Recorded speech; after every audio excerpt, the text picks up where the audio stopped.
Oh, oops. 1 second. Okay. Went to minimum. Okay. Um, Thank you all so much for joining us for this evening's session.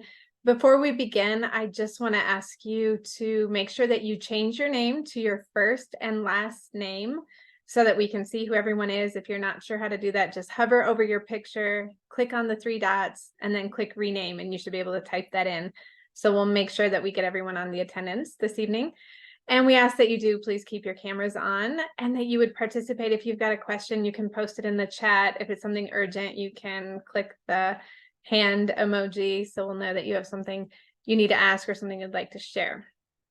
Alrighty. So I am really pleased to be able to introduce our guest speaker this evening. This is Joy Miller. She holds degrees in business, psychology, and education. She has over 10 years of experience working in direct patient care and nonprofit organizations as a social worker and as a family therapist. She is currently the founder and CEO of the Macarios Project, a nonprofit organization focusing on preventative mental health. And we are very excited to have Joy back to share her expertise on the topic of trauma and mental health in our youth. So please join me in welcoming Joy. Take it away, Joy. Thank you so much. If you all would bear with me while I get my slides pulled up, and then we will jump right in. I'm really happy to be back with you all, and I just want to say that it says a lot about your commitment to the young people that you're raising and your role as a parent that you're taking the time to be here today. So I just want to acknowledge that before we jump right in.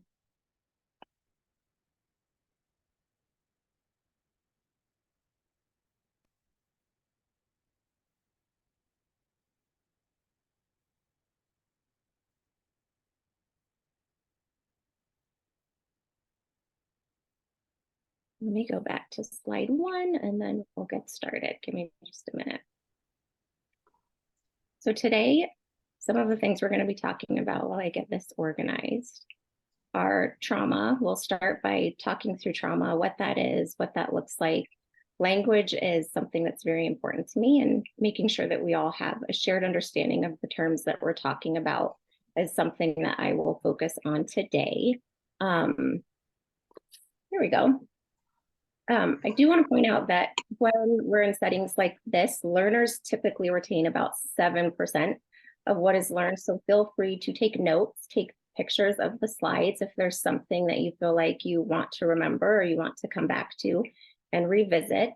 And I think someone mentioned earlier, if you have questions, there's a chat that you can post them in. You can raise the little hand emoji if it's something important and you want us to address right away in the moment. So our agenda for today, like I said, first we'll be talking through trauma, what that is, what it looks like, what trauma symptoms we can look for in young people in various age groups. We'll talk about risk and protective factors. We'll talk a little bit about youth mental health, and then we'll talk about cultivating mental wellness in our lives as adults, but also modeling and supporting the young people in our lives and strengthening and developing their own mental wellness. So according to the American Psychological Association, trauma is an emotional response to a terrible event like an accident, rape, or a natural disaster. Immediately after the event, shock and denial are typical. So some examples of this are the war in Ukraine, the war between Pakistan and Israel. These are timely examples of what a traumatic event might look like. And even though we're in another country, hearing about these events can create some challenging emotional responses for adults and for young people alike. I think a lot of young people, like, we think they're not paying attention, but they hear things and they see things, and it can cause some difficult, worrisome feelings for them. For young people in particular, I know lots of times those active shooter drills and lockdowns in schools can cause traumatic response. So like I said, we'll talk through what those symptoms look like. That's a more practical reality that a lot of us as parents might come across and have to support our young people through. Trauma is the Greek word for wound. traumatic events can leave psychological symptoms that last for long after the injuries have healed. And sometimes there aren't physical injuries, but emotional wounds. Trauma can be unique to each individual. For example, two people who are in the same car accident, same vehicle, similar wounds, one person may leave that accident having experienced a trauma and the other may not. Keep in mind too that trauma can be a one-time event, like a car accident, like I mentioned. It can be multiple times, as in the case of abuse, oftentimes, or it can be long lasting, like in the event of a war. And the impact of trauma can range from subtle to quite destructive and debilitating in many ways. Trauma is kind of broken down into two different categories. So there's what are called big T trauma and small t trauma. And small t traumas aren't to minimize the impact or the effect of the trauma. It's really just a classification. So there's a couple examples on the slide. Big T trauma, that can be natural disasters, wars, abuse, neglect. Miss Joy, can I interrupt you for 1 second? We're still on the first slide that says cultivating mental wellness. Really? Yes. I don't know how to, hold on.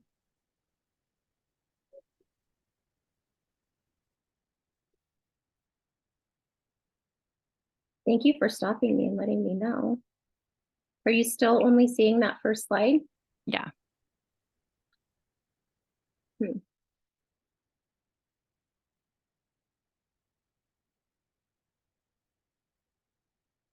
Oh, it says my screen sharing is paused.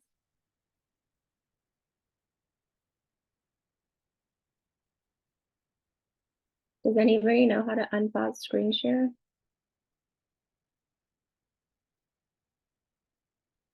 Maybe I'll Is stop there it. like a bar at the top where it says screen share?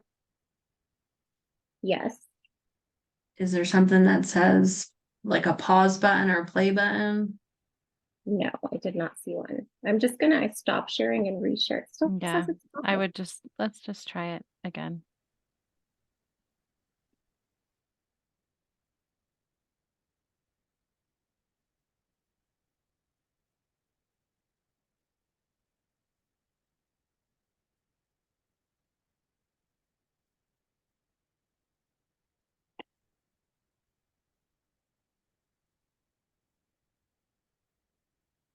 Did you see?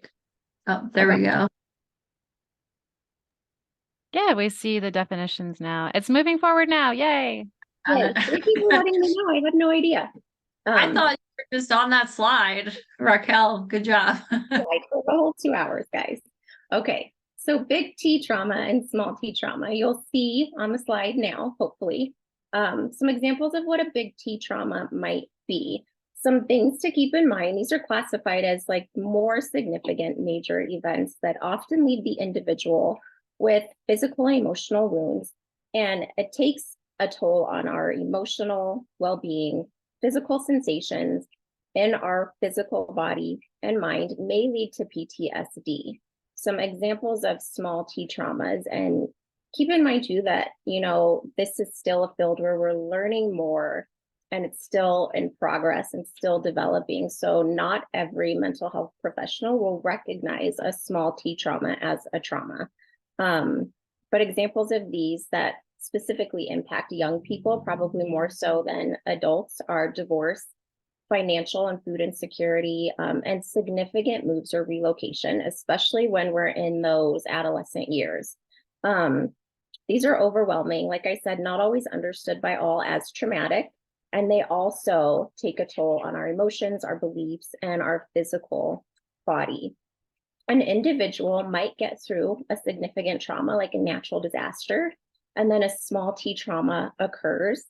And because they were so impacted by that big T trauma, even though they got through it in a healthy way, that smaller trauma may cause a shift in that individual's ability to cope. So think about resilience as a glass of water, and more than half that glass of water gets poured out, coping and moving through this big T trauma. So when the other trauma, small T trauma, occurs, There's nothing left in the reserves to pour out from our resilience to move through and get through that trauma.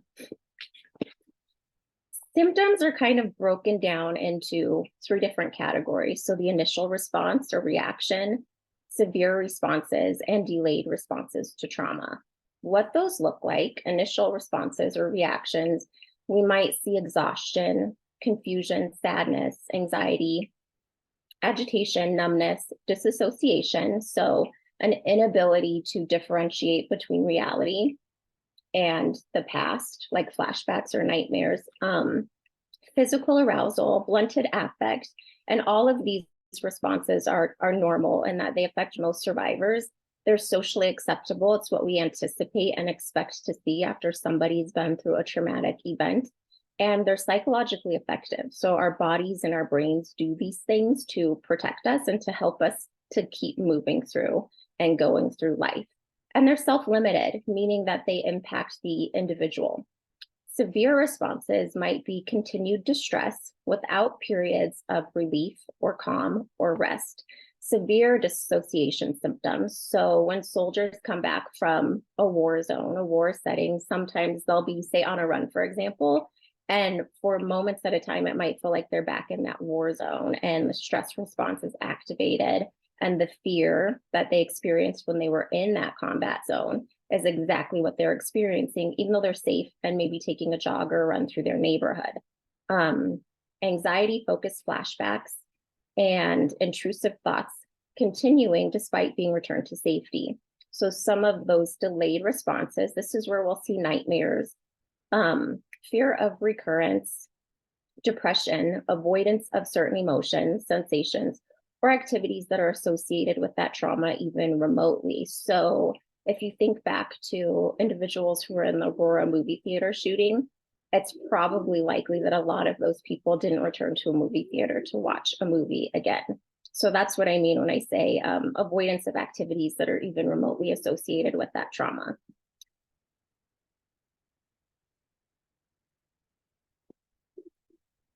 So some symptoms of childhood trauma in adults. We're talking about this because this impacts how we as adults interact in any and all of our interpersonal relationships, especially those with the people that are closest to us. So the young people that we're caring for, everybody who lives in our household, our nuclear family, for example. So some of those signs of repressed trauma in adults are insecure attachment style, low self-esteem, mood swings, chronic stress, inability to focus, re-victimization. So we do some of the same things that were done to us, to the people in our lives that we care about, usually subconsciously, dissociative episodes, and avoidant behavior. So the one thing that I want to touch on here is the insecure attachment style. So what this looks like as an adult interacting with other people, if we grew up with an insecure attachment style, is an inability to engage in intimacy, struggling to form and maintain healthy relationships with others, and unpredictable or inconsistent behavior with loved ones. When a young person, a toddler, child, baby, has an insecure attachment with an adult, what that looks like is when the adult leaves, the young person or the child becomes inconsolable. But when the adult returns and comes back, the young person is still distressed and angry, and they're not comforted by the return of their caregiver. On the next one, signs of repressed childhood trauma in adults. So missing time or lost memories, like an inability to remember certain periods of your childhood, feeling flooded when reminded of the trauma, which is just a strong sense of overwhelming feelings, black and white thinking, trust issues, false memories, mental and physical health conditions, and substance use and addictions. What symptoms look like in kids? So I would love to have someone with a preschool age child read this column of symptoms to look for in preschool age children. If you could just put up a little hand emoji for us.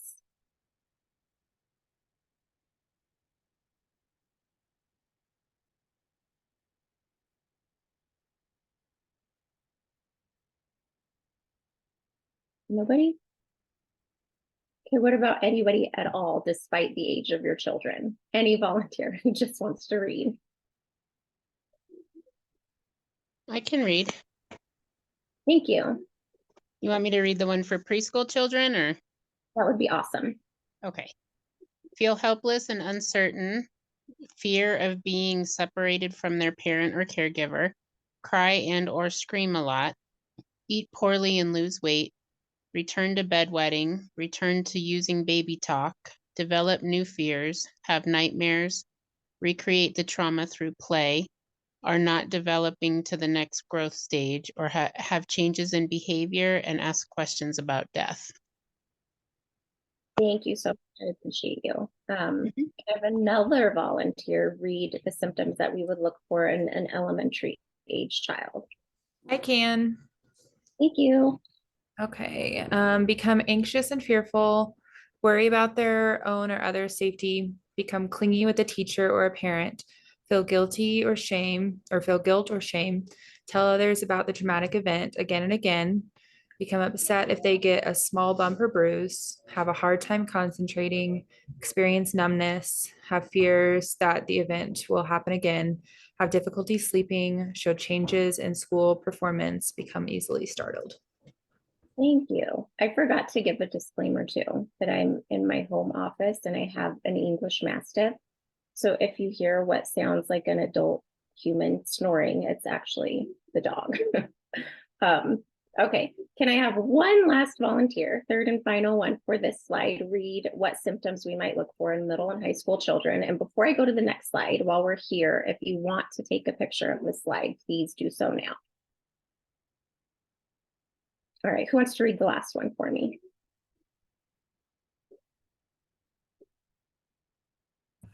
I can do it. I can't figure out how to raise the hand thing, but feel depressed and alone, discuss the traumatic event in detail, develop eating disorders and self-harming behavior such as cutting, start using or abusing alcohol or drugs, become sexually active, feel like they're going crazy, feel different from everyone else, take too many risks, have sleep disturbances, don't want to go places that remind them of the event, say they have no feeling about the event, show changes in behavior. So up to this point, we've talked about trauma, what it is, how it might show up for us as adults, even if it was trauma we experienced when we were young, and what symptoms we want to look for in the young people that we care for. How is everyone doing at this point? Are there questions? I'll wait like 30 seconds and then I'll keep going if there's no questions. No questions in the chat yet. Okie doke. All right, so next we're going to talk about risk and protective factors. And keep in mind before we jump into that trauma is a risk factor for just about every mental health crisis, mental health challenge, mental health diagnosis. Everything, all of those three things that I just mentioned fall under the umbrella of trauma being a risk factor for them. So risk factors and protective factors are broken down into three different categories. So there's individual, family, and school, neighborhood, and community all grouped into one.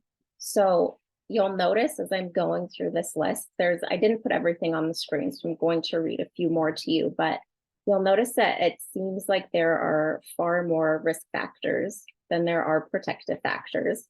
And there is a long list of risk factors for every category and a smaller list of protective factors. But I don't want anyone to feel discouraged or defeated. And I'll tell you why once we get through risk and protective factors for each category. So some of the risk factors for the individual. So this is just, if we're thinking about our kids, it's just that young person, like things that they have agency or ownership of. So, and biology, right? So female gender is actually a risk factor. Starting puberty early is a risk factor. Difficult temperament. So our temperament really is something that we're born with. So people who just naturally have a lower positive mood, who withdraw, who like to be alone and isolate, who have difficulty concentrating. Low self-esteem is another risk factor, as is anxiety, an insecure attachment. We talked about that earlier. with parents, poor social skills, difficulty communicating or problem solving, seeking approval from outside of oneself. So looking for approval from peers, which is actually part of typical adolescent development. So it's kind of like, what extent, where do they fall on that spectrum of looking for validation from their peer group? And different disorders, early substance use, head injuries, surprisingly. So make sure your kids are wearing their helmets, and childhood exposure to lead or mercury. The protective factors are positive physical development, academic achievement, high self-esteem, emotion regulation, which we'll talk about later. So keep that at the front of your brain. Good coping skills and problem solving, and engagement and connections in 2 or more of the following areas. So school, with peers, a job, religion, culture, or athletics. For family, oh, and I forgot to mention, as we're going through these, just take note of what protective factors that you have in each of these areas currently for yourself, for your family, because we're going to do an activity that relates to them. So everyone should have something to write with, a piece of paper. So just keep in mind, try and pay attention to the protective factors that you currently have and any that you want to be intentional about cultivating in your family. So for family, the risk factors are any family member that has a mental health diagnosis just because of biology and a predisposition for our children, parent-child conflict, negative family environment. So this can include abuse in the home, single parent family. Surprisingly, this is more so for girls than it is for boys. Divorce, family conflict, lack of adult supervision, again, poor attachment or insecure attachment with parents. And some protective factors are family providing structure, limits, rules, monitoring, and predictability, supportive relationships with family members. So not just people in that nuclear family, but grandparents, aunts, uncles, cousins, all of those things, and clear expectations for behaviors and values. So some of those things might look like having dinner together as a family night, going as a family every night, going to church together as a family, just all of those traditions around certain holidays that people participate in. Those are all good examples of expectations and values and rules within a household or within family. And for community, which is school, neighborhood, spiritual community, faith community, all of those areas, the risk factors include feeling rejected by peers, any stressful events in any of those settings, poor academic achievement at school, poverty within those communities, community violence or school violence, low commitment to school, aggression towards peers, substance use, and loss of close relationships. Those protective factors are the presence of mentors and support for the development of skills and interests like sports or arts, whether it's theater, drawing, music, any of those things, and opportunities for engagement within the school and within the community, positive norms and expectations in those settings, clear expectations for behavior, and physical and psychological safety. Does anybody want me to go back to any of the slides so you can write down any of those protective factors before we go on to the activity that you'll need them for? We had one question in the chat earlier. Do you want me to hold that until after the activity, or would you like to take that now? Yeah, let's take it now. Okay. The question about going back to the symptoms that you had listed, someone's just asking, how many of those symptoms do you need to see before being concerned? Oh, good question. So we'll talk about that in a minute, but I will say that if a young person has this long list of risk factors, right? Are we talking about symptoms or risk and protective factors? Because you said symptoms. Sorry, the question was related to the slide about symptoms. Oh, okay. So, Can you yeah. answer me one more time? Yeah. How many of those symptoms do you need to see before being concerned?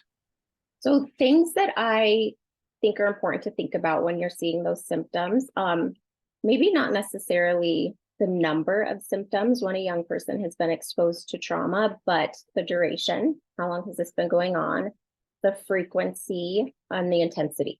So those are three like boxes that I think are important to think about when a young person is having symptoms, because so many of those things are normal after a trauma. I think if you're seeing any symptoms at all that are concerning to you, it's important to have that conversation with that young person, because maybe something happened that they haven't shared with you yet. So keeping those lines of communication open, having an awareness of those symptoms. If you're seeing them and you're concerned, thinking about the intensity, how severe are these symptoms, how long have they been going on, and how frequently are they occurring for my kiddo. And then if you're concerned, I always say err on the side of caution, right? So get that young person connected with some supports within your community. If you don't know where to start, your primary care doctor is always a great starting place. Great. And then, sorry. Oh, yeah. There was just one person who was hoping you could go back to the first slide on protective factors. For the individual, I'll stay here for a little while. And I can read over a couple more of the protective factors because I did not put them on the slide. So protective factors for the individual are positive physical development, academic achievement, high self-esteem, emotional self-regulation, good coping and problem-solving skills, engagement and connections in school with peers, athletics, employment, culture, or religion. For family, those protective factors are structure and rules, clear expectations, and supportive relationships with family members. And in the community, those are the presence of mentors and supports for the development of skills and interests, opportunities for engagement within the school or community, positive norms, clear expectations for behavior, and physical and psychological safety. Okay, so everybody should have written down at least a couple of protective factors that are present in your household for yourself, for your kiddos, and at least one that you want to be intentional about cultivating for your family, for yourself. I'm going to have you set to breakout rooms for, let's say, 4 minutes, 5 minutes, 5 minutes, because if it's groups of 5, that should give everybody 1 minute to share. So for 5 minutes, and share in your groups the protective factors that you currently have and those that you want to be more intentional about establishing. And my hope is that when you're coming together and having these conversations, maybe you can support each other in ideas of how to be intentional about cultivating the protective factors that you want to have in your families. We can go ahead and send folks to breakout rooms unless anyone has questions. Does everybody understand what you're doing?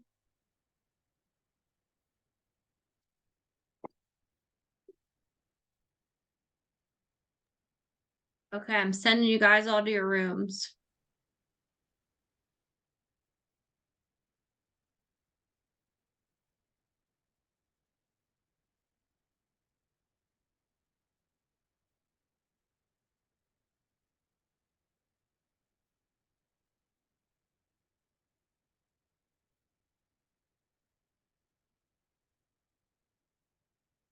I sent Joy to a room.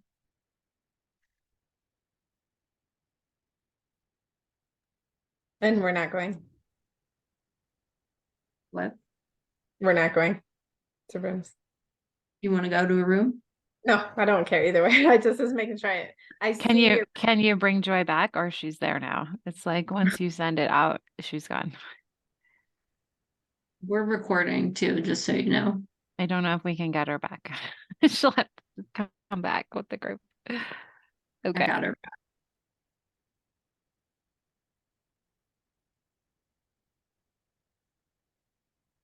To make her co-host.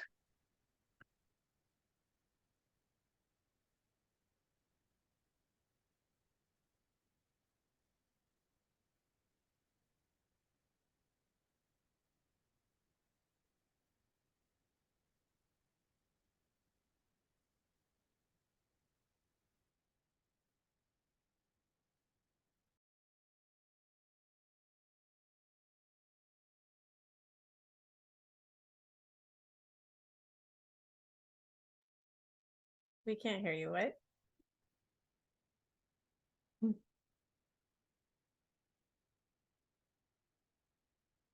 Chat me. Band chat me.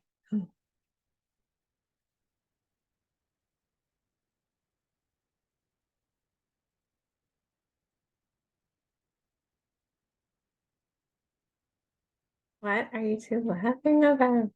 Oh, okay. Oh, you're trying to kick me out. Okay.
I think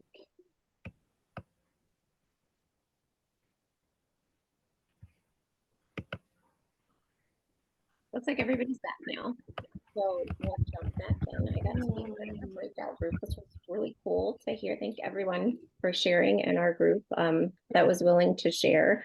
Like I mentioned earlier, those risk factors can feel really overwhelming because there's so many of them in comparison to the protective factors. What I think is important to share with you, though, is that if a child or a family has, say, 20 risk factors, right? Some of those are outside of our control. But if there's just 3 or 4 protective factors, the significance of those protective factors is that they can outweigh those 20 risk factors if they're strong, which is why I wanted to take some time to talk about, what protective factors your families currently have and which ones you might want to think about integrating in a more intentional way for yourself and for the young people that you care for.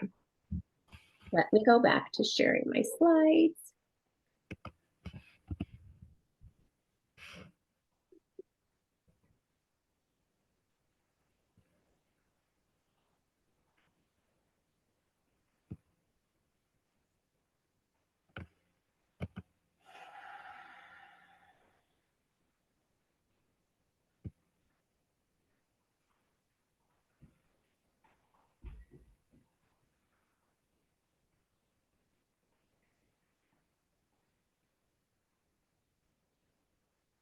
Looks like it's paused again. I'm just trying to make it be not paused.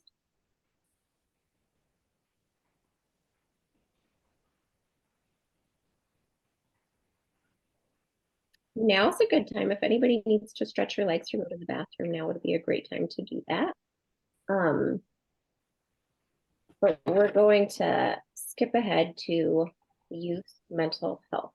So since 2018, 15% of teenagers between the ages of 12 and 17 have had at least one major depressive episode, and 37% have experienced persistent depression. So together, combined, 15% and 37%, that's 52% of youth, so more than half. 1 in 20 teens have a substance use disorder currently.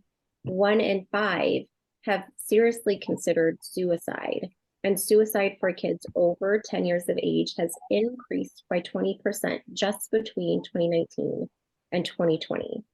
One of the causes of this is trauma. Another one is caregiver stress and how we respond to and care for our young people when our stress response is activated, and peer abuse, which when I was young, you know, it stopped at school and you got home and home was a safe place. But because of technology that kids have access to when they're at home, on their phones, on their computers, it's not something that stops once young people get home. In terms of caregiver modeling, when a caregiver is experiencing persistent ongoing stress, overwhelm, and burnout, and they're not able to take care of themselves, when they're experiencing severe anxiety or depression, despite our best efforts, despite what we may communicate to our kiddos, they see us modeling maybe not the healthiest behaviors, maybe not the healthiest coping. And what we model for them has a far more significant weight on their own behaviors and their learning than what we try to teach them with our words. So I think it's important to pause here and remember that we as adults, most of us anyways, weren't taught how to cultivate our own mental wellness. We live in a culture that's very responsive, right? You have a symptom and then you respond to it. Even our physical healthcare system isn't set up to be preventative, it's prescriptive. And it's reactive in response to what's going on in our bodies. And the mental health system is light years behind our physical health system. So it's not something that we're taught to cultivate on our own, the emotional well-being, the mental well-being, and to teach the young people in our lives. So many of us don't know how to model these things for our kids. Most of us are learning and healing and trying to teach our kids as we go what we learn. Self-compassion is important here, recognizing that we are doing our very best given what we know. And like Maya Angelou says, when we know better, we do better.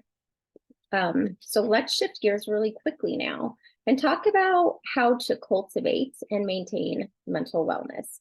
And I want to share something with you that I heard from Brene Brown that really struck a chord with me and stuck with me. She's a social psychologist, social researcher. And she said that your children will only have the level of resilience that you have. They'll only have the level of self-love that you have, because no matter what we teach them or tell them, our actions and what we model for them holds the most power.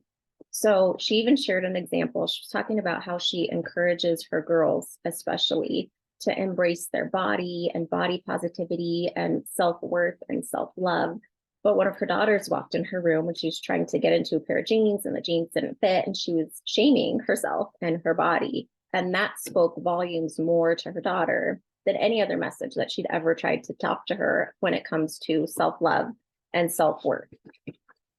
So the first thing that we're going to talk about when it comes to our mental and our physical and emotional wellness is sleep. The reason that we're talking about this is because it's one thing that all of us need, and it's one thing that impacts all of those systems in our body, our emotions, our brain, our cognitive functioning, our physical well-being, and our mental wellness. So some of the things that sleep can impact are our stress response. So when we don't get good, adequate, quality sleep, our physical, cognitive, and emotional systems are significantly impacted. Specifically, our HPA axis, which is responsible for the stress response, increases. So our stress response is heightened and we become primed. So I don't know if anybody's like when you're looking to get a Jeep Wrangler, for example, and then you're driving down the street on the highway, you're seeing Jeep Wranglers all of the time. It's because your brain is primed to see Jeep Wranglers because you're looking to purchase one or you want one. So the same thing for stress here. Your body and your brain are primed for stress. So that causes us to be a lot more irritable, and it increases fear, anxiety, and our perception of threats. We also experience an increase in inflammation in our bodies when we're not getting enough sleep. And inflammation in our bodies is linked to, specifically when it comes to mental health, depression, and anxiety, but when it comes to physical health, so many other physical diagnoses. Our emotional and working memory become impaired, impacting learning and our ability to relate to self and to others. And we experience cognitive decline, which could look like brain fog, reduced attention, difficulty managing unwanted thoughts. So imagine, as difficult as it is for us as adults when we haven't gotten enough sleep, how challenging it would be for a young person to sit through school and take in all of that information and regulate their brains and their bodies while sitting in the classroom with all of their peers, trying not to get distracted, trying to focus. So problem solving, schoolwork, social interactions, all of these are impacted by a lack of sleep. So some things that we'll talk about to promote, good, healthy sleeping habits are: one, sleep hygiene, which is going to bed at the same time every night, waking up at the same time every morning, having a quiet, dark, distraction-free room, free of electronics, and using your bed to sleep in and just to sleep in. And our sleep routine. So our routine would be like reading before bed. For little ones, maybe having a bath before bed, having story time, back scratches, all of those things, but having the same routine every night for bedtime. So we'll stay in a larger group this time, and I want everyone to just take a moment and think about you and your child's sleep hygiene and bedtime routines, and ask yourself the following questions. What's working well? What challenges are present? What might you want to add? And what might you want to eliminate or change? And I will say one of the challenges that I hear about most often, especially from parents, is bedtime procrastination, right? So you're working all day, you get home, you're taking care of your kids, getting dinner, getting homework done, getting them in bed. And then when they're finally asleep, that's the only time you have to yourself. And so we procrastinate bedtime because this is the one time of the night that we can do the things that we want to do, whether that's scrolling on social media or Netflix binging, whatever it may be. So it's important to think about what some of those challenges for us might be and what some potential solutions might be. So I'll give you all a couple minutes to work through this, and then we'll talk about some common challenges that are coming up for everyone together, assuming you're all willing to share those with the group. So I'll set a 2-minute timer and then we'll jump back in.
So it looks like, just looking through everybody's screens, like most of us are done. If you're willing to share any challenges for your bedtime hygiene or bedtime routine, please go ahead and either share those in the chat or unmute and share with the group. Okay, I can read you some of the questions coming up in the chat. Yeah. Do these types of activities for bedtime work for our older students? And then how much good sleep is needed for different age groups?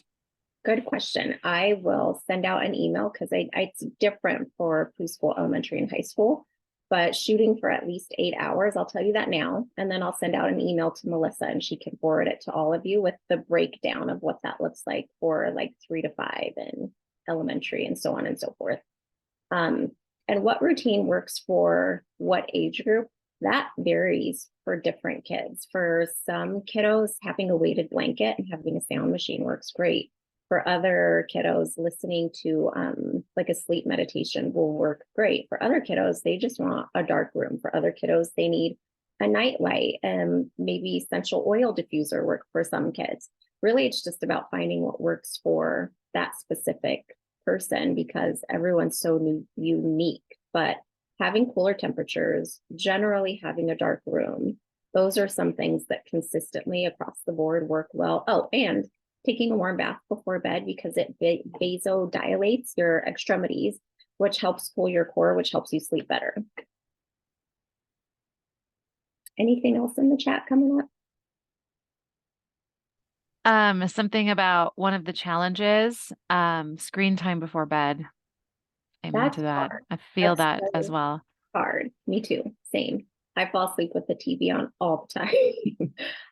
So if we are watching screens, like if there's settings to minimize the blue light, like sometimes there's those night settings. Sometimes we can get the blue light blocking glasses. So I mean, there's things we can do. Nobody's perfect at all of the things all of the time, but there are different measures that we can take to help support our sleep, even if we don't want to give up the screens, because it's supposed to be, I think, 2 to 3 hours before getting ready for bed. But I don't know many people who do that. Any other challenges? Anything else? Any questions? It looks like just a couple of the bedtime procrastination things. The kids fighting over who gets tucked in first, and then there's a meltdown over which kid got tucked in.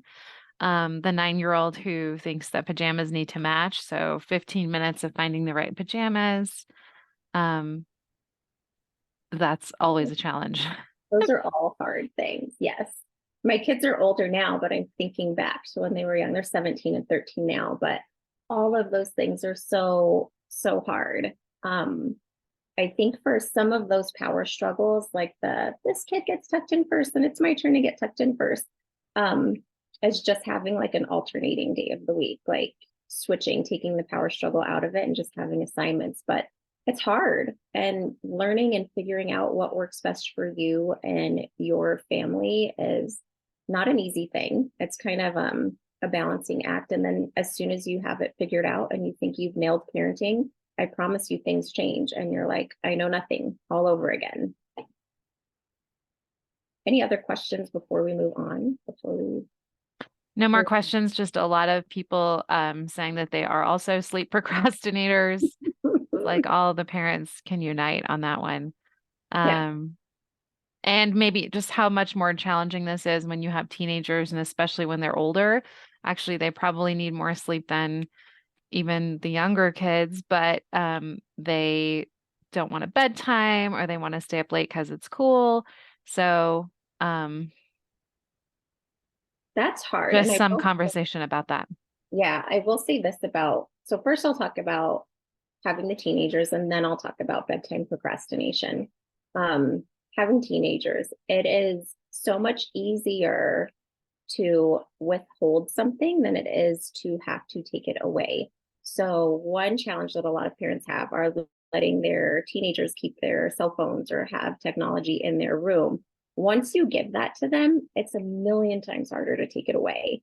than it is to just withhold it from the beginning, because then that's all they're ever going to know. It's been a household rule forever. So while there may be resistance when they're comparing themselves to their friends and what their friends are allowed to do, because it's consistently been a household rule, it's a little bit easier as a parent to kind of hold that ground without getting into those intense power struggles or full out arguments with your teenager. And the same is true for bedtime. Like if it's always, this has just always been the rule, and maybe every year they get to go to bed like 15, 30 minutes later, and that's just the norm, then it's much easier. So those of you with younger kids, remember this, because I was that parent who was like, shoot, now I have to have this power struggle and this battle with my kid and try to take this thing away. And then bedtime procrastination. One thing that we can do to be proactive about that is finding ways to instill a little enjoyment, a little self-care into our weekly routine, even if it's just like 15, 20 minutes on those busier work days, but finding time to do those things that you enjoy for yourself to wind down, which is so hard to do as a parent, right? So that might mean getting a little bit creative. If it's a 2-parent household, maybe alternating, like you get 30 minutes to yourself to do whatever you want and switching every other day, but focusing on pouring into yourself in other ways so that you can prioritize your sleep, which is prioritizing your wellness, can be a helpful solution. It's just hard to start doing a new thing. So it's something that you have to keep at the forefront of your mind and be intentional about.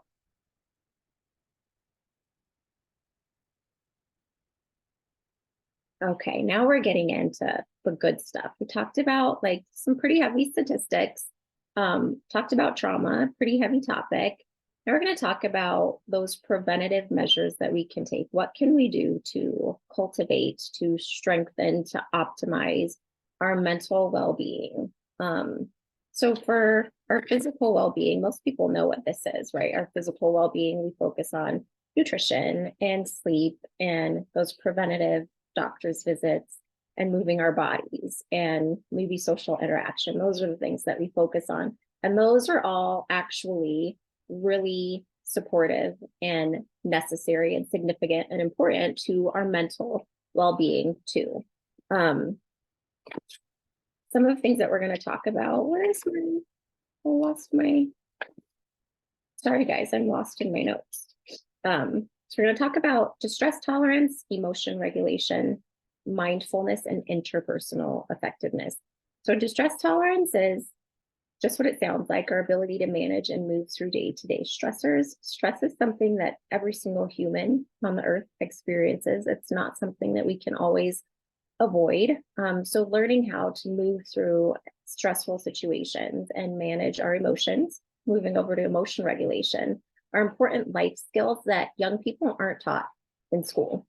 So emotion regulation is our ability to manage emotions and regulate our emotional state. If you think of our emotions like a thermometer, right? When it gets all the way up to the top, that red gets up to the top. That's when those emotions become unmanageable for most of us. So being able to recognize when they're rising and to regulate them back to our baseline. Mindfulness, we'll talk about all of the benefits of mindfulness once we get there, but that's just being able to focus your attention on the present moment. And interpersonal effectiveness, these are social skills that support communication and self-efficacy within relationships.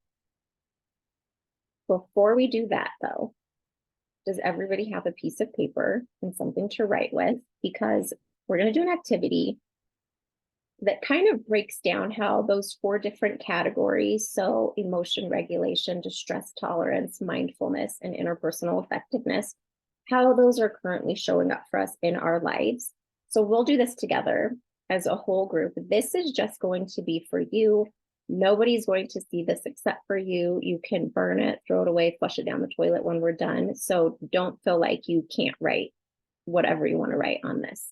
But I'm going to have everybody draw a house and make sure it has all of these components. So the basement, the door, 1, 2, 3 levels, a roof, a chimney, and a billboard. And I'll give you some time to do that.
This is actually, if you want to do this with your families later, this is like a pretty insightful activity that can give you an inside look into your kiddos' emotions and mental well-being as well. So I'm guessing that everybody's just about done. I'm gonna have you in the basement area. I want you to write out your values, which are essentially the foundation of the house. So take a moment and write your values in the basement of your house.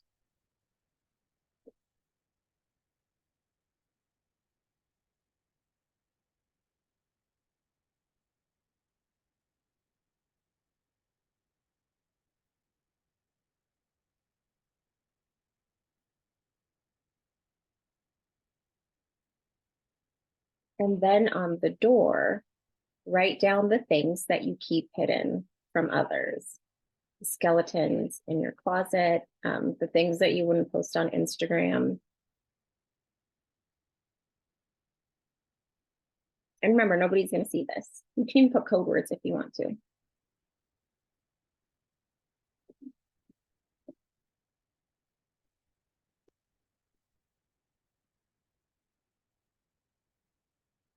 Next, along the outside of the walls, so not inside the house, but along the outside of the walls, write or draw the things or the people that support you.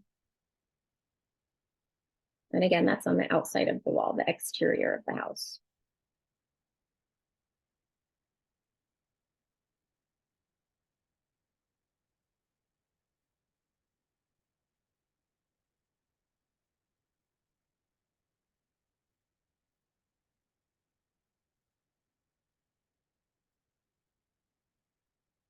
Okay, now on the roof, so the top of the roof, not inside of the triangle, on the top of the roof, write the things or the people that protect you or that make you feel safe.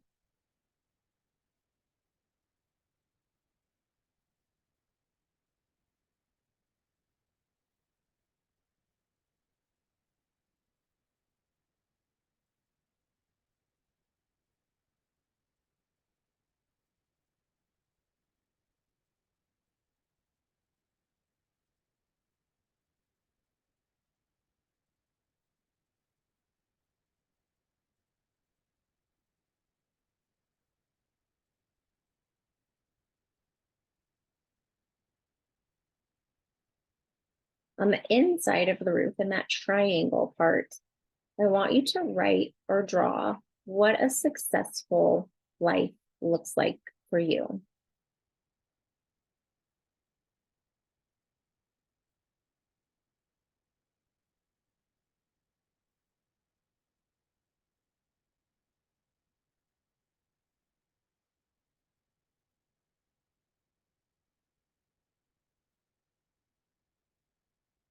On the billboard, you're going to write the things that you're proud of.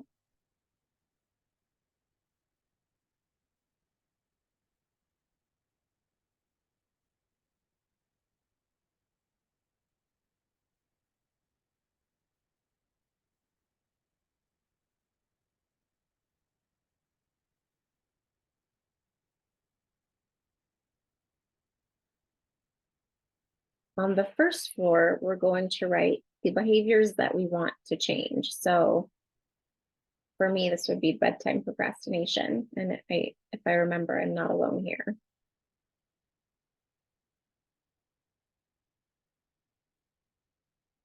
So behaviors we want to change on that first floor.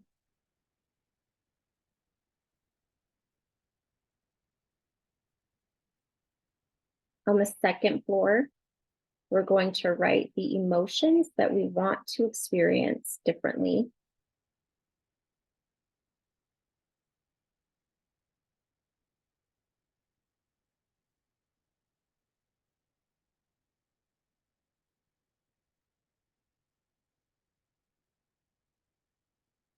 And on the third floor, we're going to write down things that we're happy about or the things that we want to feel happy about.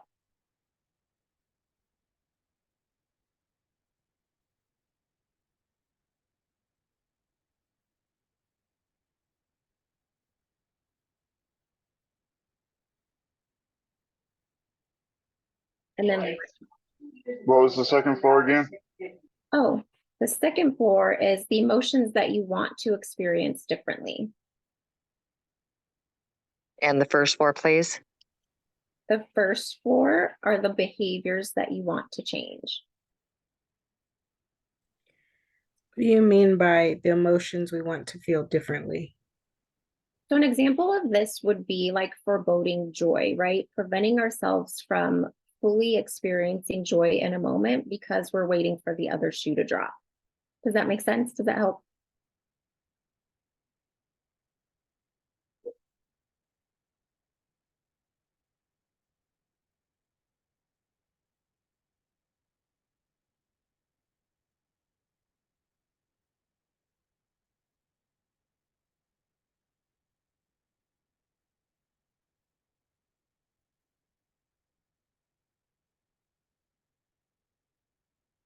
And then the last one, the chimney, that's where we're going to write the ways that we blow off steam, the ways that we deal with stress and cope with hard things.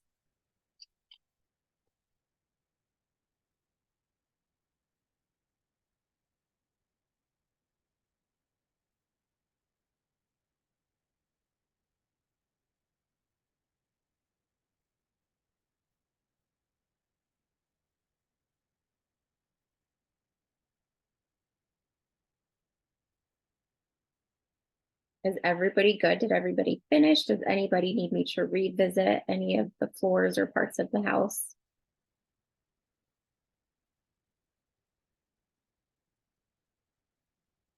Will you go over the order again real quick? Yeah, sure. All of them?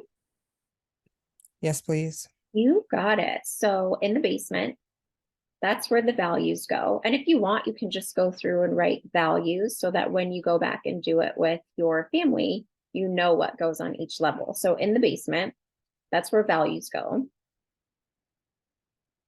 On the door, the things that we keep hidden or want to hide from others. Along the outside of the wall, the things or people that support us. And I can also send this to Melissa in an email so that you guys all have it if you want it. Yes, please do that. Happy to. So along the outside of the walls, the things or people that support us. On the roof, the things or people that protect us or make us feel safe.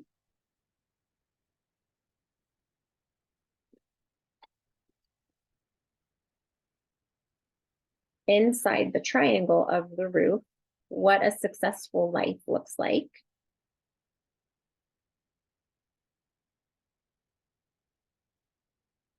On the billboard, the things that you're proud of.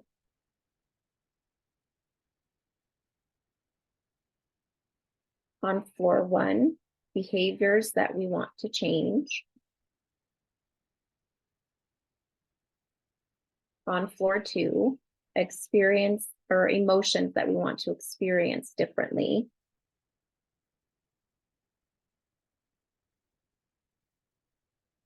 And on floor 3, the things that make us happy or the things that we want to feel happy about.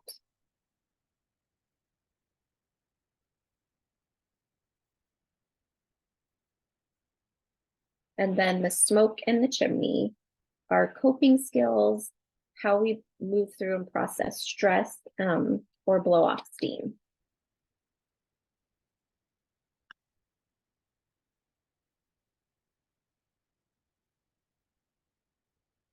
So this is kind of a template for emotion regulation, how we experience or want to experience emotions. For distress tolerance in that chimney, how do we manage or move through stress? What are our coping skills? For interpersonal effectiveness, which is our relationships, who are the people that we turn to for support? Who are the people that make us, or the communities that make us feel safe and seen? And for mindfulness, this activity in and of itself, where we're stopping and we're processing these different things in the present moment, is an example of practicing mindfulness, bringing awareness to these different aspects of our lives and our emotions and how we process and deal with things. So we'll talk more about each of these concepts and learn how to apply them on the next slide. Like I said, this is just for you. Nobody else is going to see this. I'm just going to make a note to myself to email this so you guys all have access to it.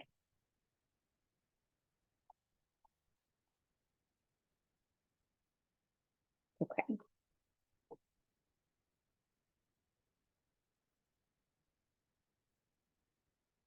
So first we'll talk about distress tolerance. I mentioned earlier that language is important to me, and I think it's important that we all have a working definition that applies to stress or overwhelm as we're talking about it today.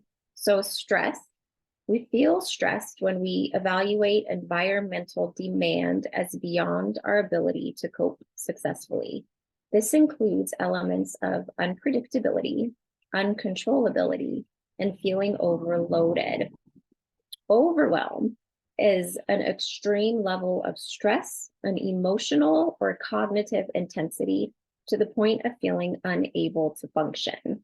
When we get to a state of overwhelm, it's even overwhelming for somebody to ask, how can I help or what can I do?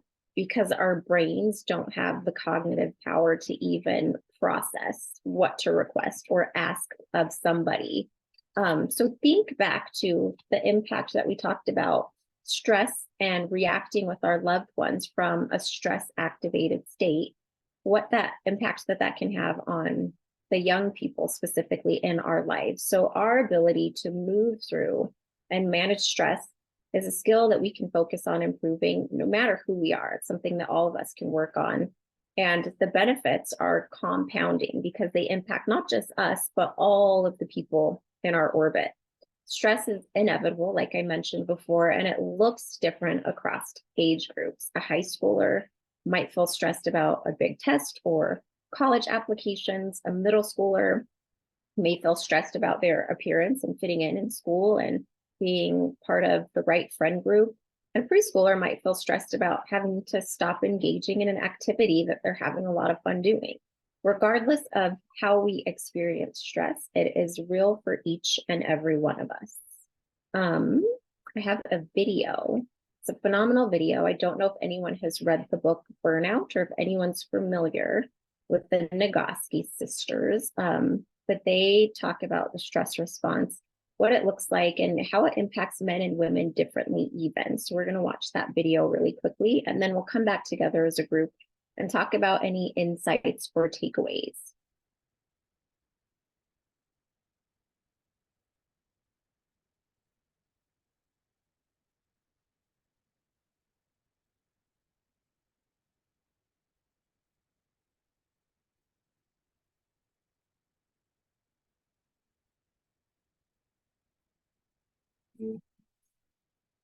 The stress response cycle is a biological process in our bodies. It has a beginning, a middle, and an end.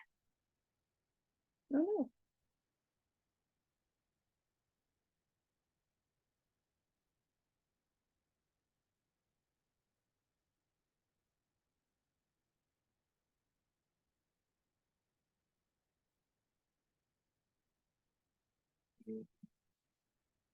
The stress response cycle is a biological process in our bodies. It has a beginning, a middle, and an end, just like all the biological processes.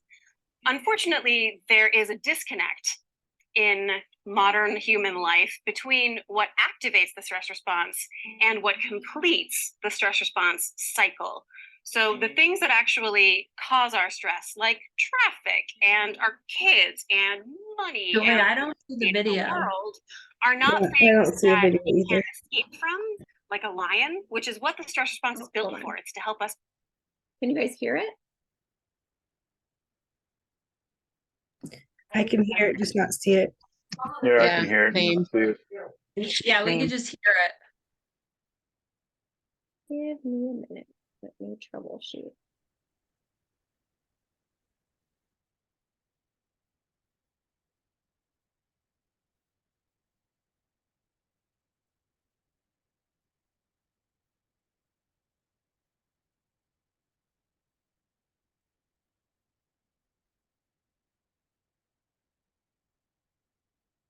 Thank you for letting me know, by the way.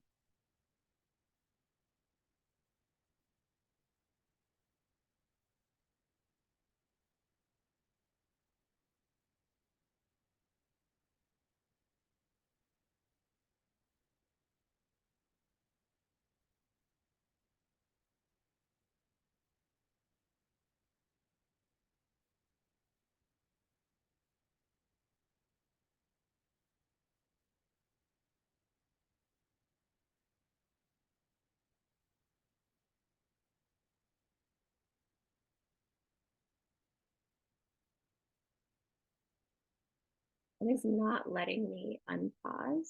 So let me see.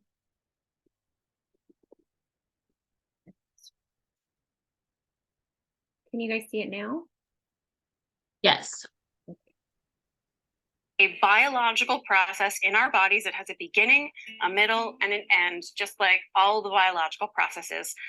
Unfortunately, there is a disconnect in modern human life between what activates the stress response and what completes the stress response cycle. So the things that actually cause our stress, like traffic and our kids and money and the fate of the world, are not things that we can escape from, like a lion, which is what the stress response is built for. It's to help us run away from the lion. Instead, things you can do to complete the stress response cycle, separate from whether or not you solve any of the problems that caused your stress, are number one, run. Any physical activity that makes your body feel as though it has escaped from a lion.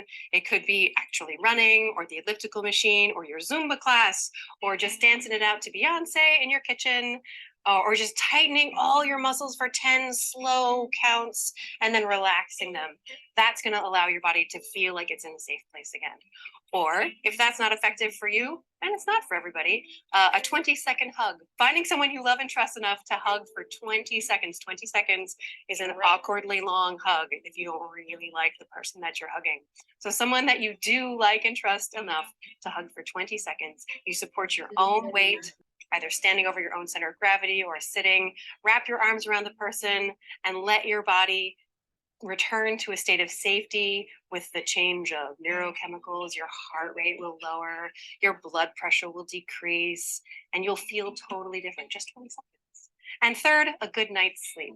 Sleep is important for so many reasons, but one of the many, many, many things that can complete the stress response cycle is an actual full night's sleep. It's actually true that if you sleep on it, you'll feel better in the morning. There is some evidence that there's a biological difference in the way people born into female bodies process stress versus the way people born into male bodies process stress. Most of this evidence comes from animal research. So, for example, when they take rats and they stress them out chronically by doing things like pouring water on their nests or tilting their cages or flashing lights at random intervals, right? Their stress level goes up, and then they drop that stressed rat into a little tank of water. It's called the forced swim test. And the rat will swim and swim and swim and swim and swim and swim. And the question is, how long does a stressed rat continue swimming until it just gives up and stops trying? And the answer is, it depends on the rat's sex. Female rats will continue the forced swim for twice as long as male rats, and their swim time never drops to as short as the male rat. So it turns out even female rats, like, #persist. And whether or not the rat's biology directly corresponds to human female physiology, the fact is that we do live in a world where human females are more likely to get home and find that someone has metaphorically poured water on their nest. Being a woman in the 21st century industrialized West is to live with your gender as a chronic low-level stressor. Sexual harassment, catcalling, sexual violence, misogyny on TV. Being a woman in the world just is more stressful. There's a philosopher who wrote a book called Down Girl, The Logic of Misogyny. Her name is Kate Mann. And as a moral philosopher, she posits in this book a world where there are two kinds of humans: human beings who have a moral obligation to live and be their full humanity, and human givers who have a moral obligation to give their time, their energy, their lives, their bodies to the human beings. Guess which one women are? So because we live in this world of attention, where there's a tension between human beings and human givers. And human givers are from birth internalized with this idea that I'm supposed to give everything that I have.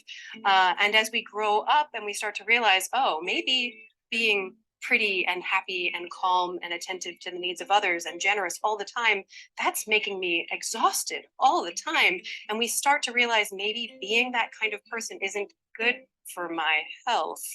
And we have to unlearn what it is to be a giver, or better yet, start to learn what it is to give to other givers and to accept help when you need it. Top 3 wellness tips. Number 1, wellness is not a state of being, it's a state of action. It's the freedom to oscillate through the cycles of being human. 2, rest. It is one of the cycles. Who doesn't know sleep is good for you, but no, seriously, if you don't get the rest will come and get you. It will grab you by the face, push you to the ground, put its foot on your chest, and declare itself the victor. Rest is that important. And number 3, the solution to burnout is not self-care. It's all of us caring for each other. Okay, I would love to hear what insights or takeaways anyone has after watching that video.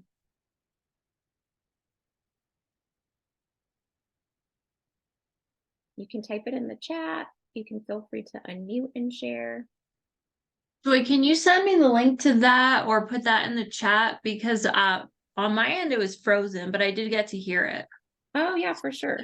You can watch it at another time. I think I found it and posted it for you, Joy. So it's posted in the chat here if anyone wants to grab that, and we'll post it on Band as well. Thank you.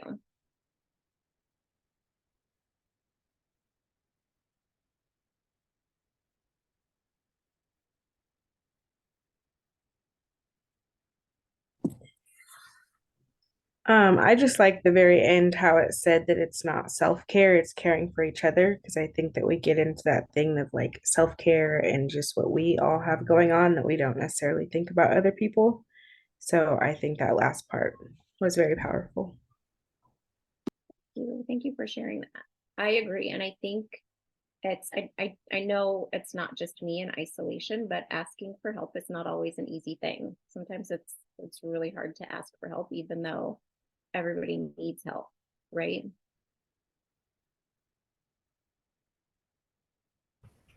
I was thinking about too, especially when she was talking into like the differences between like men and women and how that's kind of culturally shaped, but like how much of what we experience is actually burnout and how much of it is like exploitation. And it seems like if it's burnout, like that's an internal thing where you need to take those times to rest and lean on other people. And if it's exploitation, that feels like a lot harder thing to kind of pivot away from. Yeah, that's a good point. And exploitation in terms of gender roles, is that what you're talking about? I mean, sure, gender roles and the fact that like how she was talking about how women have like more things put on them that feels like exploitative of our society have created that. But I think probably in a lot of cases, professionally or personally, where people are feeling burnt out, if you got down to it, they're probably being exploited more than like burning out. Gotcha. Anyone else want to share? Yeah, I thought it was interesting how she said something about there's people who be and people that give or something. They just naturally feel like they need to be giving all the time or doing things all the time for people. So I'm like, yeah, I can definitely identify with that. It's like I feel a sense of guilt if I'm not doing all the things for all the people. Yeah. I feel the same. I'm always the giver or the doormat. As my family says, quit letting people walk all over you because you're the giver. They know they're going to get what you want, you know? Yeah, it's hard to step out of people pleasing, right? And doing everything to make everybody else happy. That's a hard space to step out of and to start choosing yourself. And it affects not just you, but everybody in your family, because that whole dynamic shifts and changes, which means everybody else has to shift and change along with you. One of my rules I try to follow, you know, through all my children I've have is if you can't take care of yourself, you can't take care of somebody else. Yeah, like the oxygen mask in the airplane, right? They always tell you to put yours on first before you put one on your kiddo. Easier said than done, though. Right? It's simple, but it's not easy. It's a simple concept to understand, but it's not an easy thing to implement into your life. I have to agree with that. I'm a caregiver not only for the grandson, but for my mother as well. And it is very hard to care for yourself when you're in that role, because having an older and a younger person on both ends of you, it's very demanding. And so I think that's where my struggle is finding the time for the self-care. Yeah. Yeah. So very important. Hard. And it's hard. And self-care is preventative. Like they say in the video, it's not something that we can do when we're in a state of burnout or stress or overwhelm. It's something preventative that we need to do ahead of that. Exactly. And that's what I'm finally learning. Yeah, I struggle with that too, because in addition to, you know, taking care of my son, my husband also has medical issues, and my parents live with us. My dad has stage 4 lung cancer, and my mom is disabled. And so I'm their primary caregiver also. And so I struggle with finding time for self-care. Yes. It's hard. I feel like we need to come back and do a whole nother one on self-care. I agree. I agree too. I don't know why it's not letting me move through the slides normally, but if I have to do it like this, I can. So you can still see them. They're just not big.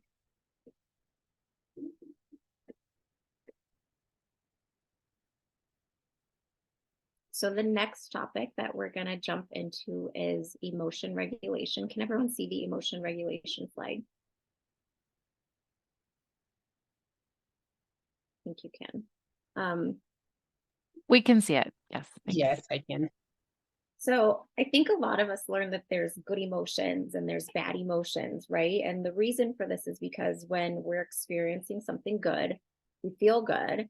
And when we're experiencing something that maybe isn't enjoyable, we feel bad. But the truth is, our emotions in and of themselves are neither good or bad. They're information. They're just giving us information, right? And if we view them that way, it's a little bit easier to sit with them and to process them and move through them and ask ourselves, why is this emotion coming up? What is it trying to communicate to me? What is this emotion trying to tell me? So our emotions we have primary emotions and we have secondary emotions. Our primary emotions are those reflexive responses. We don't have to think about them. They just sort of naturally occur. Usually they're pretty strong and they come on quickly. And if you think about looking at your Powerball ticket and realizing that you're a billionaire now, you would immediately feel excitement and joy, and it would be pretty strong emotion. On the other side of the coin, if you think about losing a loved one who is close to you, it would be immediate sadness and gut-wrenching grief. Those are primary emotions. Our secondary emotions are our emotional reaction to our primary emotions. I know that sounds confusing and like super philosophical, but it's the way that we feel about our feelings. So say one of my kids was running around crazy in the house and broke a family heirloom that's irreplaceable. My initial emotional reaction would be anger, probably. I would probably yell at that kid, maybe say some things that I would regret later. And that regret is the secondary emotion. So that's how I feel about my initial emotional response. That's my secondary emotion. Even kids have this experience, right? Like when a sibling is mean to another sibling, they might later feel guilt or shame about how they treated that sibling. The guilt or shame is that secondary emotion.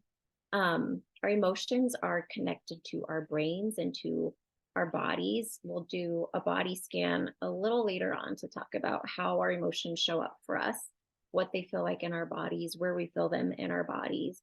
And these systems communicate together to activate our stress response, the fight, flight, or freeze. So our emotions help us to survive through the 3 F's. They help us to remember people and situations. They help us to cope with situations in daily life, communicate with others, avoid pain, and seek pleasure. Lots of good things our emotions do for us.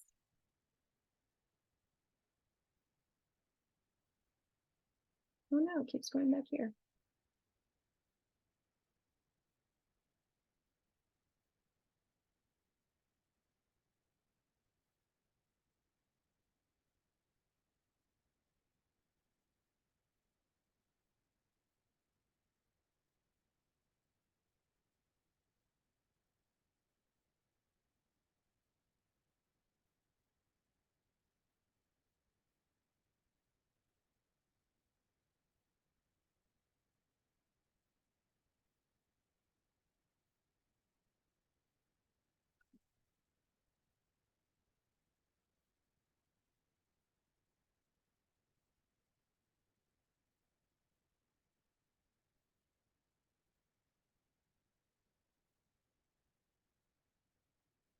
I'm going to present from here because every time I go to full screen, it kicks me out, it boots me out.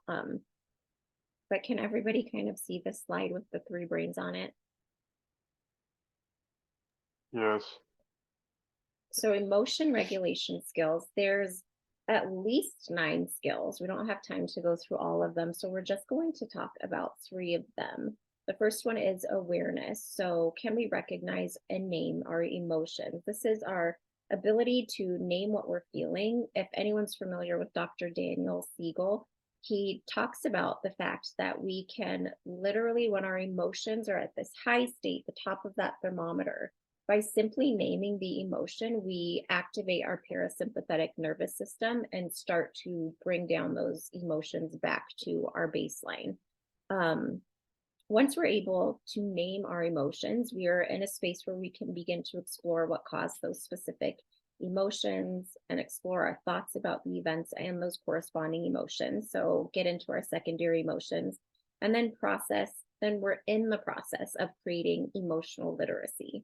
Mindfulness, are we able to sit with our emotions in a non-judgmental space? So it's not uncommon at all to want to avoid those uncomfortable emotions. And it's also not uncommon when our kids are sitting with uncomfortable emotions to want to fix whatever it is for them so that they don't have to sit in that uncomfortable space.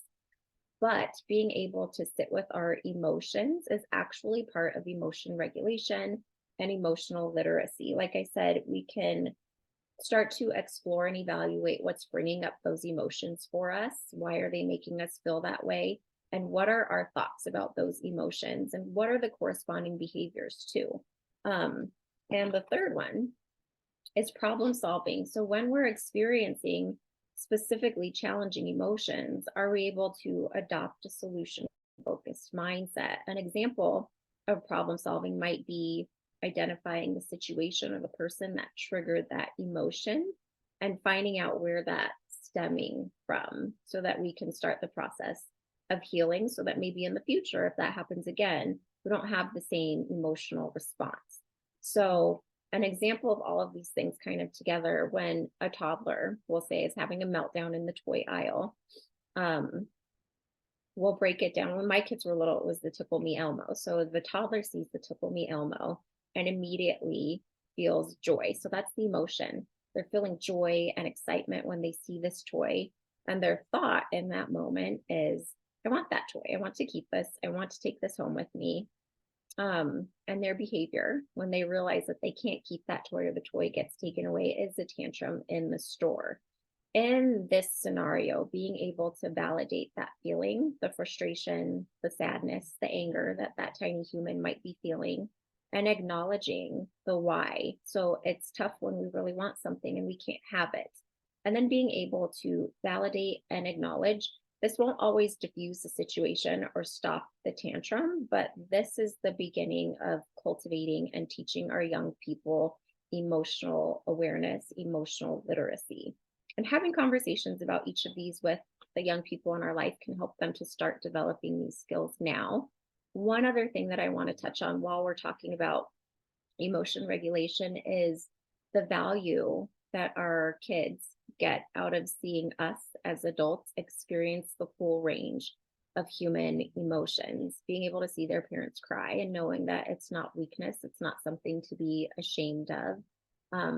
Seeing us get frustrated or angry, even if it's at our kids, because the magic happens when we come back to them and we're able to connect and apologize. It's hard for adults, a lot of us, to apologize to our kids, but that's an important skill to model, especially when it comes to emotions and emotional literacy and emotion regulation. So we're going to do a quick exercise.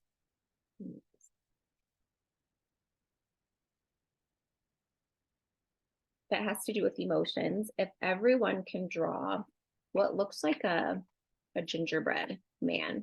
So like, I don't know if you can see that or if there's not enough light. Yeah, just draw like a gingerbread man. So like a bubble person, a head, the arms, the legs. And we're going to talk about what emotions we experience and where and how we experience them in our bodies. A way to make this fun for kids, if you're doing it with kids, is to get the big chart paper and to have them lay down on the paper and trace their entire bodies.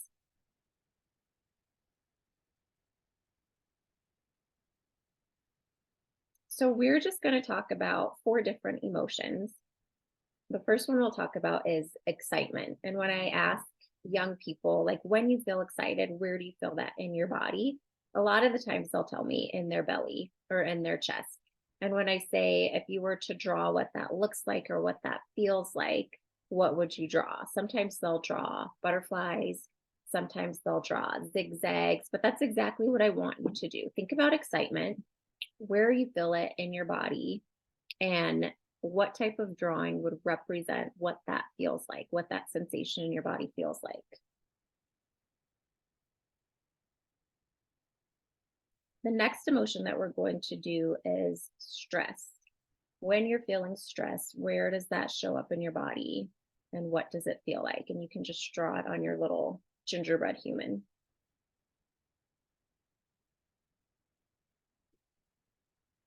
The next one we'll do is sadness. Where does sadness show up for you and what does that feel like?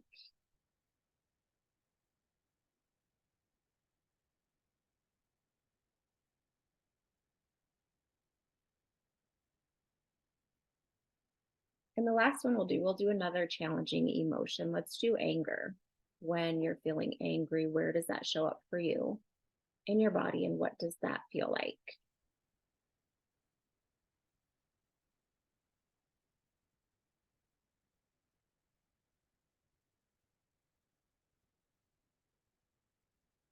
So everybody should have received an emotion wheel. And it's never too early to start using these with young people, just to give them the language for our emotions. There's so many different emotive words that we don't use often. We really just stick to the core emotions. The Pixar film Inside Out is a great film that talks about our emotions and the impact that they have on our wellness and well-being. But using this wheel of emotions with your young people, having them pick one, like just pick a color and then pick an emotion, and then asking them, where do you feel this in your body? What does it feel like? Where would you draw it? That's a great way to start to cultivate and develop emotional literacy with them and make it kind of like a fun game that you can do together as a family. But like I said, being able to name your emotions is one of the simplest, I won't say easy, one of the simplest and most practical ways to learn how to manage our emotions, especially the more difficult ones.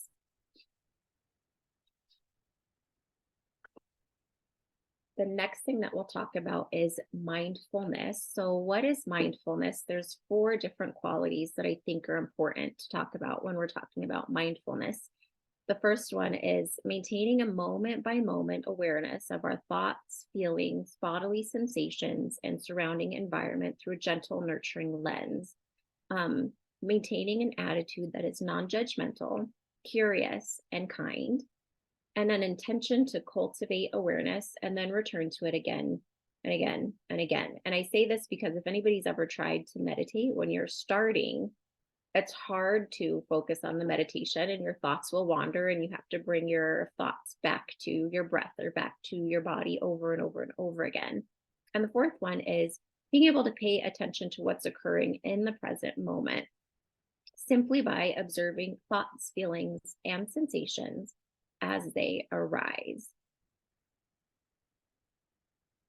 Some of the benefits of mindfulness, and this isn't even all of them. It blows my mind, all of the amazing benefits of practicing mindfulness. And this is according to the American Psychological Association.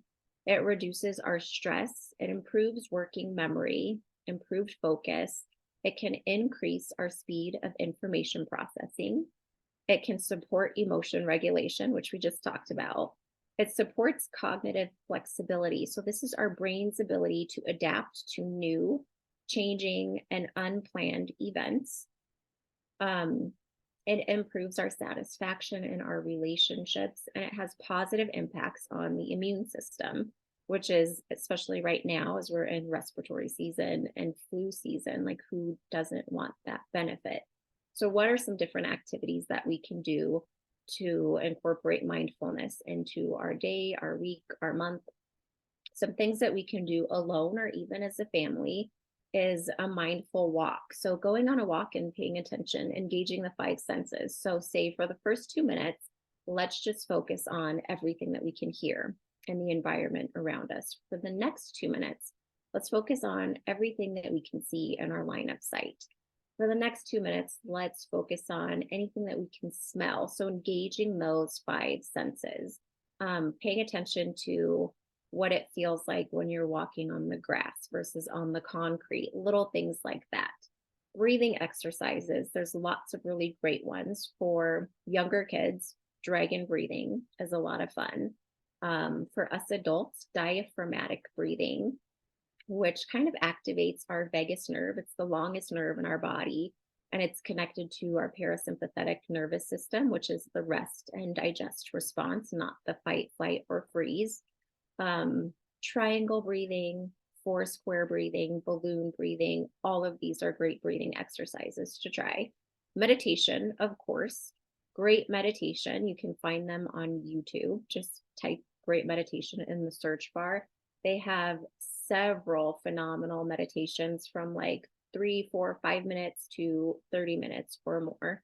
And mindful eating. So a fun way to do this with kids of any age really is to put like a sleeping mask or a blindfold on them and give them, put in the palm of their hand, like a raisin or a date or the wedge of an orange, and just have them first feel it. So we're, again, going back to the five senses, then smell it, but really focus on all of those senses that are heightened when we can't see before they eat it, and then focusing on the flavor. Is it bitter? Is it tart? What's the texture of it like in your mouth compared to the texture in your hand?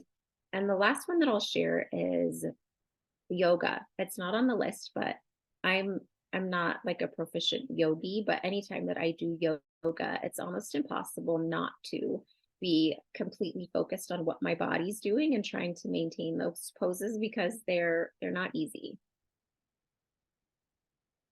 And our last one. So the last one that we'll talk about today is interpersonal effectiveness, which, as I mentioned earlier, includes skills like being able to communicate, how to solve conflict, being assertive, so not aggressive, not passive, but assertive, that sweet spot in the middle, active listening, and negotiation.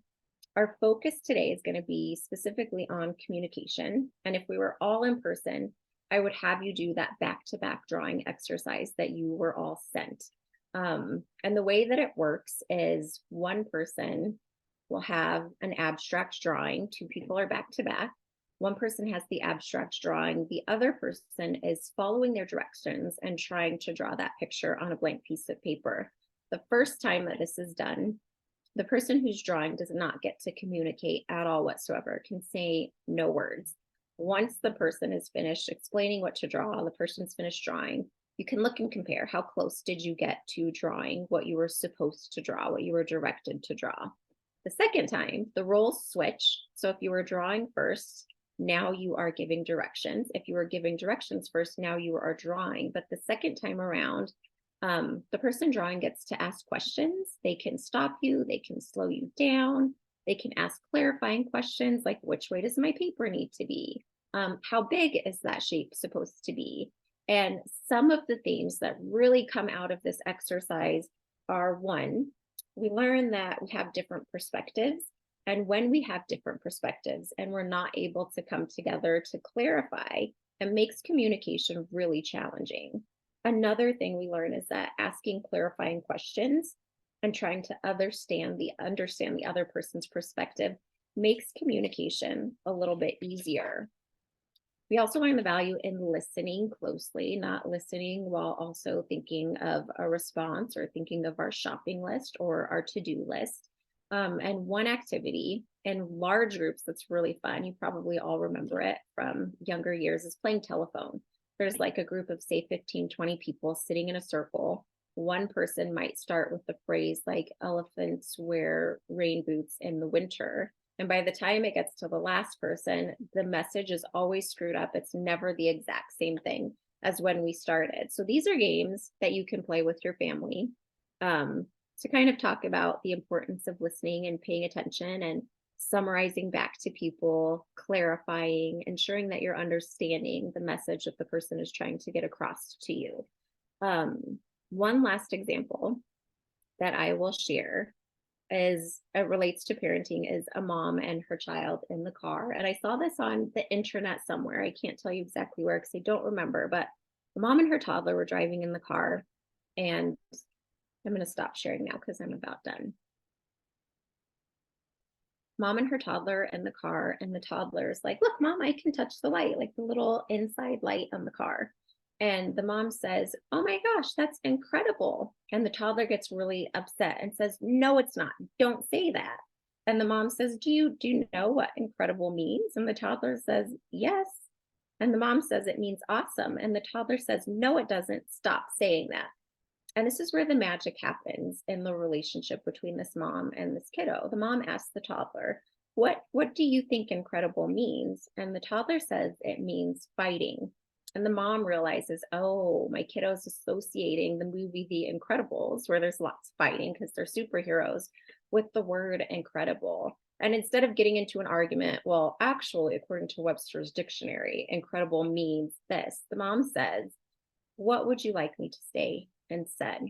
And the kid says something along the lines of, like, I love you, or something like that. But the point is, there's so much value in slowing down and pausing and seeking to understand before we get into those battles, before we get into those power struggles with the young people in our lives.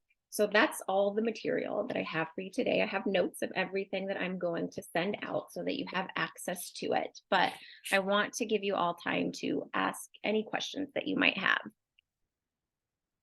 still, or for any resources that would be helpful that I might be able to find for you.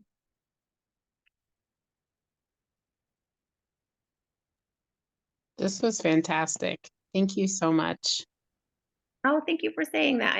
I'm glad. My goal is to give you something that you can take and apply that feels practical and useful. And so I'm glad that you feel that way. Thank you. I love the emotion wheel. I have one that's on a little bit smaller scale because I did take like a healing class through my church to like help deal with trauma.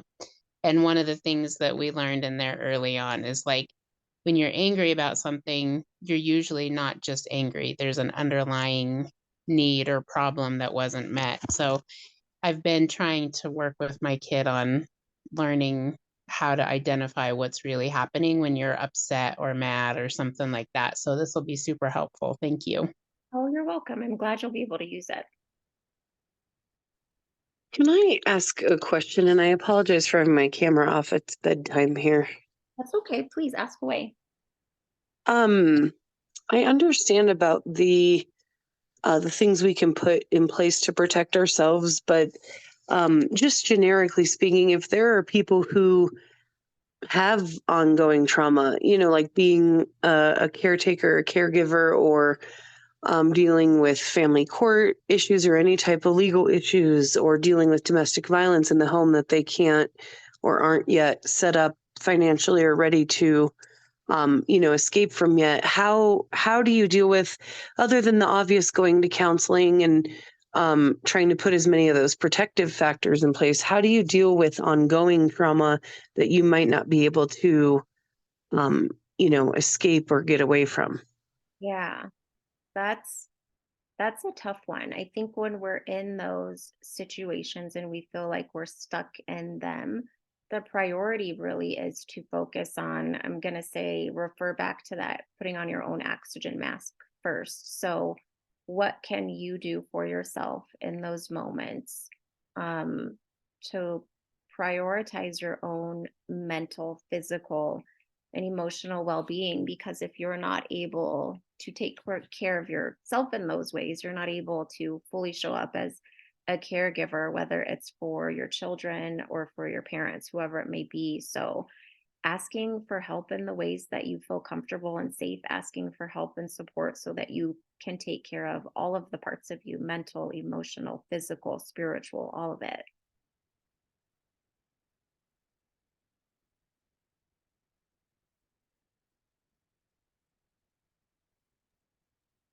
Thank you. Yeah, thanks for asking. That's a tough one, Eliza. I have a question. Yeah. I'm kind of wondering like how much to gauge like so teenagers just having stress or depression or anxiety, that sort of thing. I feel like it's just kind of like the norm for the culture now, like after post-COVID and all that. It's like, how do you know? We have some trauma background in our family. So it's like, how do we know what we need to work on as far as like, I guess, how to identify how serious the depression or anxiety might be, or recovery from past trauma that's not currently going on. Yeah, I don't know if that's a solid question or not. Just, I guess, wondering like what's kind of normal for teenagers and what's not normal. That's a hard question because what's normal for my teenager may not be normal for your teenager. But you're right. So the number of young people experiencing significant depression or anxiety even has increased significantly since COVID. But also, kids today, young people today, have language that most of us as adults did not have when we were younger. Instead of saying I'm sad, a lot of times kids will say, oh my gosh, I'm so depressed, or I'm so OCD, or I'm so anxious. So, one thing that we can do is start to help them differentiate between like anxiety, like kids feeling anxious about going to school and not wanting to go because they didn't study for a test that they had to take. That's normal, right? That's not like a clinical diagnosis that we would be concerned about. But like I mentioned earlier, some of the markers or the things that we want to pay really close attention to for our kids when there's past trauma, when we're worried about like true clinical depression or anxiety, are the duration. Like, has my kid been experiencing this for 2 days or 2 months, right? So the duration, the intensity, how severe is this depression? Like, is my kid still doing the things that they like to do, still hanging out with peers? Are they completely isolating? What does the intensity of that look like? And the frequency. So, are they experiencing depression 100% of the time, or maybe just those depressive symptoms for an hour a day at this time of day? And what can we do during that time? But the duration, the intensity, and the frequency are usually pretty good indicators of whether or not we need to get somebody else involved and get some additional support. And the crisis line, the 988, that's always a great resource to use if you're like, oh, I'm not sure about next steps or who to reach out to or what to do next.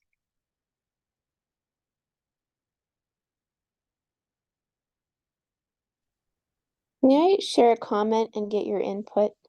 Sure. So I was thinking of the parent that shared about, like how do you deal with kids that are walking through some ongoing trauma as they're walking out of it, or even as parents or caregivers.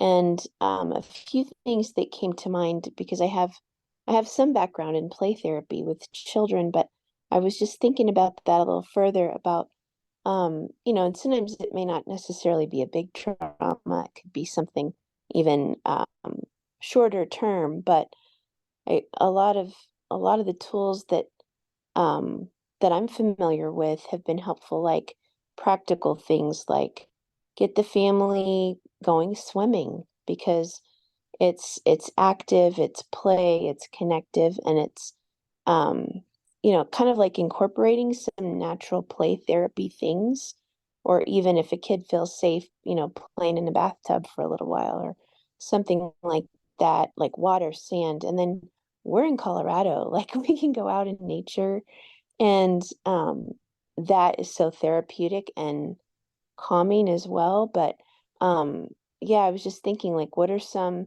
and so I wondered if you had some other ideas to add to that. I think earlier somebody mentioned even like a weighted blanket or, things that are comforting or creating a safe space for the kid to have a quiet place to get away with like a favorite toy or whatever. And it could be any age, or a parent might need that. But I wanted to just, yeah, get your input on what are some other like little everyday things that may come to mind like that we could, more easily incorporate. Yeah, thank you for sharing. Cara, did I say your name right? Yeah. You brought up something really important that I don't think we talk about enough, but being able to integrate play into our daily communication and interactions with our kids really supports overall healthy development of the kid, right? From, like I still play with my 17-year-old son who's bigger than me now, and we'll try to wrestle him sometimes because I think I'm stronger than him still, or we'll race. But finding different ways to integrate play is a great way to that creates that feeling of safety, right? That can create those positive feeling emotions. And it's also strengthening the relationship between caregiver and kiddo. And it's also activating that rest and digest response because we're creating those feelings of safety. And you mentioned having safe spaces. I think that can be practical for a lot of families, finding safe spaces where kiddos can go and just take some time with, like you said, their favorite things. But I think probably the most significant thing is having those people in their life that are their safe people that they can come to with anything at all. And that's the most, I don't know if I mentioned this earlier, that's the most significant protective factor that we can provide to our children is making sure that they have at least one positive adult that they trust and that they have a strong relationship with. That's really good. Thank you. Yeah, I was also thinking of like even, music and art and using it as a way that as you're saying that, I'm like, oh yeah, that's an opportunity we can use to connect with our kids, to be that present, safe adult and also do something therapeutic together. So thank you so much for all this. It's helpful.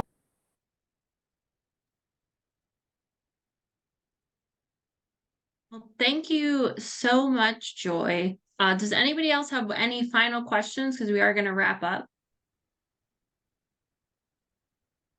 No. Okay. So that was really great. I think you gave us a ton of great information. So if you want to send me that stuff, I'll make sure everybody gets it and everyone who wasn't on the call either. So I'll make sure all of our families get it. Thank you. And thank you all for being so patient with my technical prowess, if you want to call it that. I appreciate you. Thanks so much for having me. That's okay. It happens to everybody. All right, guys, Thank you again. Go ahead. Who was that? Oh, I was just saying thank you again. Oh, of course. Okay, and now we're gonna do our stuff. So Joy, you are free to go. I'm gonna post the survey in the chat for you guys right now.